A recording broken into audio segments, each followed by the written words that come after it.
I used to think time was proof. 7 years together felt like a shield that could stop anything. Bad moods, petty fights, even my worst decisions. If you'd asked me 6 months ago, I would have told you Evan and I were unbreakable. We had the apartment with the leaky balcony we pretended was a terrace. We had a shared calendar and a shared friend group and a shared dog whose name, Milo, came from a coin flip at 2 a.m. because we couldn't agree. We had history. I believed that meant I could fix anything. I was wrong. There's a difference between time spent and trust earned, and I learned it the ugliest way possible, on a night that was supposed to celebrate us. It didn't start with a plan. It started with a crack. Evan's younger brother, Luke, moved back to the city last winter after a breakup and a job that went nowhere. He crashed on our couch for a couple weeks, that turned into 2 months.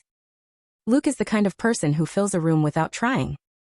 Loose grin, guitar always leaning against a wall, stories that sound better when he tells them. He's also reckless in a way I used to mistake for confidence. Evan is steady. He's the one who notices when the oil light turns on, who organizes receipts for taxes, who knows our building super's grandkid's name. I love that about him. I still love that about him. But there was a stretch where his steadiness felt like distance. He was working late on a promotion push. I was working from home, and lonely in a way I refused to admit. And Luke was there. The first wrong turn was small. It was midnight, the kind where the city hums instead of roars, and the three of us were watching some old comedy special. Evan fell asleep half sitting up, hand on Milo's back. Luke made a joke about how Evan could sleep through a hurricane, then got up to grab water. I followed because I wanted company, or maybe I wanted to be seen. In the kitchen he asked about my job without rushing the answer, and I told him the truth. I felt invisible. He said I wasn't. He said, if Evan knew how many people stare at you on the street, he'd never let you leave the house, and I laughed because it was easy and stupid and felt good. He tucked a strand of hair behind my ear, and I didn't move away. That's where I should have ended it. I didn't. After that, we did a dance. Harmless comments. Shared looks when Evan wasn't watching. Then one night when Evan was at a team dinner that ran late, Luke and I split a bottle of wine, and watched a movie I pretended to care about. He kissed me right around the time the credits started and I kissed him back. It wasn't fireworks. It was greed. The kind of selfish grab that feels like a secret you can keep because it's small. But secrets are never small, they just start that way. It happened twice more in the weeks after. Then I told Luke we had to stop. He shrugged like it was nothing. No harm, no foul, he said.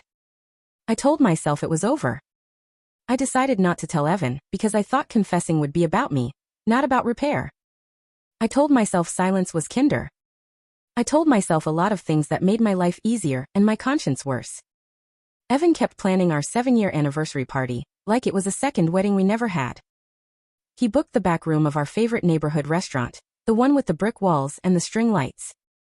He asked our friends to send photos for a slideshow. He put together a playlist where every song had a memory attached. He ordered Milo a tiny bow tie. He asked me what dessert I wanted because he remembered I don't like buttercream. Everything he did should have made me feel safe. Instead, I woke up every morning with a knot behind my ribs and told myself it was stress. The day of the party I did my makeup twice because my hands wouldn't stop shaking. I wore the dress Evan loves, blue and simple, the one he calls my good luck dress, because every time I wear it something nice happens. He looked at me and said, "You're beautiful," like it was new information. I kissed him and tried to memorize the way that felt because part of me knew I was carrying a shadow into a room full of light. We walked to the restaurant with Milo trotting ahead like he knew where we were going. That felt like an omen too. The back room was perfect. Friends from work mixed with friends from college. Evan's parents hugged me so hard my shoulder popped. Luke was there, of course, in a shirt he'd ironed for once, hair pushed back, a grin that didn't show any of what we'd done. He hugged me like a brother would. His eyes slid away fast. I took a deep breath and told myself, just get through tonight. Be happy. Be good. I was on my second glass of champagne when Evan tapped his fork against a glass. The room quieted. He stood under the string lights like someone from a movie, not because he's flashy but because people pay attention when he asks them to. Thank you all for coming, he said. 7 years is a lot of takeout and laundry and lost keys. It's also a lot of small kindnesses that add up. Everyone smiled because that's the kind of line that makes people feel warm. He looked at me. I made something, he said. I wanted to mark tonight the right way. He nodded to the manager, and the lights dimmed a little. A projector hummed. Photos filled the wall. The time we got caught in the storm in Savannah, the first apartment with the tiny oven, the day we brought Milo home, and he immediately peed on Evan's shoe. People laughed at the right places. My eyes burned in a way I blamed on the champagne. Then a slide came up that I didn't recognize. It was a screenshot of a calendar event. Dinner. Carmen Wine Bar, the place Luke took me the second time when I pretended I was out with coworkers. My chest went cold. The next slide was a blurry shot of me from across the street, entering the building where Luke had been subletting from a friend. The timestamp sat in the corner like a bruise. Someone coughed. A whisper moved through the room like wind. Evan's voice stayed steady. Trust is a lot of things, he said. One of them is what you do when no one is watching. Another is what you do when someone is. He clicked again. A thread of texts appeared. My number, Luke's number, the stupid jokes that weren't even clever. Nothing pornographic, nothing explicit. Just enough to tell the story. We can stop, he said to the room, if this is too much. He looked at me. He didn't look away. There was a second where I thought I could still spin it. Say it was old. Say it was grief. Say it was a mistake that belonged to another version of me. But the truth was right there, and it wasn't a single event. It was 2.5 weeks of tiny choices that added up to a door I had walked through. Evan, I said, but my mouth was too dry to carry his name. Around us, friends sat very still. Evan's mom put her hand to her mouth. Luke stared at the table like the wood had answers. Evan took a breath. I wanted to do this in private, he said, and I tried. But I think a public breach deserves a public ending, if only so I don't have to retell this 100 times. He turned to his parents. Mom, Dad, I'm okay. He turned to me again. I told the manager we might not stay long. There's dessert for everyone regardless. He clicked one last time. Not more evidence. God, I was grateful for that. But a slide that said, in white letters on a blue background, thank you for the years that were real. The projector went dark. The lights came up. For a half beat no one moved. Then the room woke up in clumsy parts. Chairs scraped, someone whispered, someone stood too fast and bumped a glass. Evan took out a small envelope and placed it in front of me. Lease break filled in, he said quietly. You can keep the apartment until the end of the month. I'll stay with Nick. His best friend nodded from the side like we were signing for a package. Evan set his house key next to my water glass. He slipped off his ring and put it next to the key. He didn't throw anything. He didn't raise his voice. He kissed Milo between his ears. Come on, buddy, he said, and Milo went with him without looking back because dogs go where the steady person goes. I didn't cry there. Shock is its own anesthetic. I felt every eye in the room press on my skin. Someone touched my shoulder and said my name, and it took me a second to realize it was Luke. He looked sick. I'll fix it, he whispered. It was the dumbest thing he could have said. You've done enough, I said, and my voice sounded like it belonged to someone older than me. Evan walked through the door without pausing. The bell above it chimed twice. The quiet that followed lasted a beat too long for a party. Then conversations restarted in low voices, like people were trying not to scare a bird. The manager came over with a careful face and asked if we still wanted dessert to be served. I said yes because I didn't know what else to say. People ate cake without tasting it. A few friends hugged me with one arm and avoided my eyes. Evan's parents left first. His mother squeezed my forearm and said, I don't understand, in a voice so gentle I almost confessed everything right there. But there was nothing left to confess. The screen had done it for me. I went home alone with the envelope in my purse, and the taste of sugar sitting heavy on my tongue. The apartment felt like a stage after the audience leaves. Lights too bright, props too neat. Evan's dresser drawer was open and empty. His charger was gone from the nightstand. In the bathroom the toothbrush cup was half full. I sat on the edge of the bed and stared at the dent where his shoulder used to rest. The first tears didn't come until Milo's toy, a fox with one ear, rolled out from under the bed when I moved my foot. That's when my chest finally cracked. I curled around the toy like it could put me back together. It couldn't. The days after were as loud as the party had been quiet. Some friends reached out with cautious texts. "I'm here if you want to talk." Others said nothing at all, which hurt more because silence leaves room for all the worst guesses. My sister called and asked 100 questions before she said what she really wanted to say. "Why would you do that?" I tried to answer and realized I didn't have one. "I felt unseen," I said, and it sounded flimsy even to me. Evan didn't block me. He didn't rage text. He sent 2 emails, one with a list of what he'd take later in the week, and one with instructions for Milo's vet, because he knew I'd forget that in the chaos. Both were polite, like I was a neighbor he used to chat with in the elevator. He never wrote what I wanted him to, which is, "There's a chance if you grovel." He's not the kind of man who leaves doors open that he knows he can't walk back through. Luke called day 3 and day 5, then stopped. His last message said, "I'm sorry, I'll tell him it was my fault." That was almost funny. As if fault could be divided into neat slices and handed out like cake.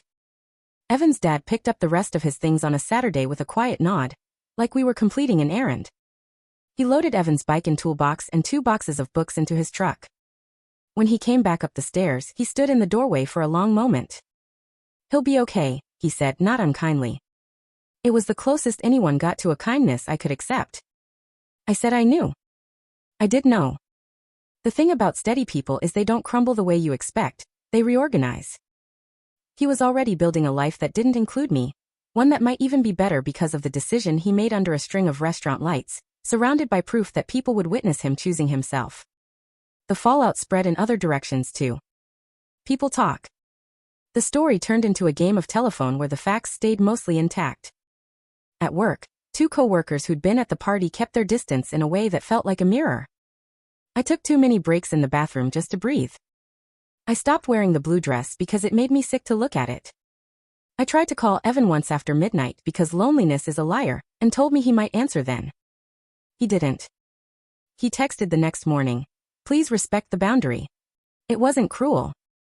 It was clean. That stung more than anger would have, because anger means there's still a tie to pull. I moved out at the end of the month with 3 plants, a box of books, and the one-eared fox because I couldn't leave it behind even though Milo wasn't mine anymore. I rented a studio apartment 2 bus lines away where the walls are thin, and the neighbors fight loud enough that I never feel alone, even when I am. I started therapy because I needed a place to put the questions. Why did I light a match in a house I wanted to live in? Why did I go looking for a spark when I already had a steady light? My therapist didn't let me call what happened a mistake, like it was a number I typed wrong. She called it a choice. She asked what need I was trying to meet by stepping outside of myself. I told her I wanted to feel new. She asked why new had to mean breaking something old that was good. I didn't have a good answer then. I'm still working on one. Sometimes I see Evan around the neighborhood because this city is large until it isn't. He looks the same and not. He's thinner, like stress took a slice, but his eyes are clear in a way that makes my throat close. Once, he was with a woman I didn't recognize. Tall, hair in a low bun, wearing running shoes with a dress like she had places to get to. They were laughing about something small. It landed soft and private. He saw me across the street and gave a small nod. Not cruel. Not warm. Just human. It's a gift in its way. He doesn't owe me anything else. People ask what I learned, like there's a list that can prevent the next person from doing what I did. I learned that guilt is not the same as change. I learned that public humiliation hurts less than you think when you know you earned it. I learned that the person who keeps the oil changed and the receipts filed and the snack you like in the cupboard is not boring. He's safe, and safety is a love language I didn't respect until I lost it. I learned that, just this once, is never just once, it's a doorway, and once you step through, the room is different even if you go back and close it behind you. If I could go back, I would choose to be boring. I would choose to be honest. I would tell Evan the night in the kitchen that I felt lonely. He would have made space. That's what he does. Instead, I let a moment turn into a story I couldn't control, and then I stood in a room full of people and watched the person who loved me most refuse to protect me from the consequences. He protected himself instead. That's what winners do when the game they didn't agree to play gets forced on them. They step off the field. He didn't win because he hurt me. He won because he refused to keep living inside a lie. On our old balcony. The one we called a terrace. There's probably still a nail in the corner, where Evan hung fairy lights the first summer. We used to sit out there, and make plans that felt like promises. Now I sit by one small window in a different apartment, and make quieter plans. Nothing dramatic. I water the plants before they wilt. I answer texts from friends even when the answer is, I can't make it tonight. I stopped talking to Luke because there's nothing left to say that doesn't make both of us smaller. I mailed the one-eared fox to Milo at Evan's new place with a note that said nothing except for the best boy. Evan texted, received, and that's the last message I'll keep. This isn't a redemption arc. Not yet. It's just the truth told straight. I betrayed a man who didn't deserve it, and he chose himself in front of everyone. He left with his head up, his parents behind him, his dog at his side, and a life that, because of who he is, will be good again. I stayed behind with the bill for the party in my purse and a key that no longer opened anything. 7 years didn't save me. One speech did. It saved him. And if there's any justice in how this ends, maybe it saves me too, not by getting him back, but by making sure I never again mistake a crack for a doorway or a secret for love.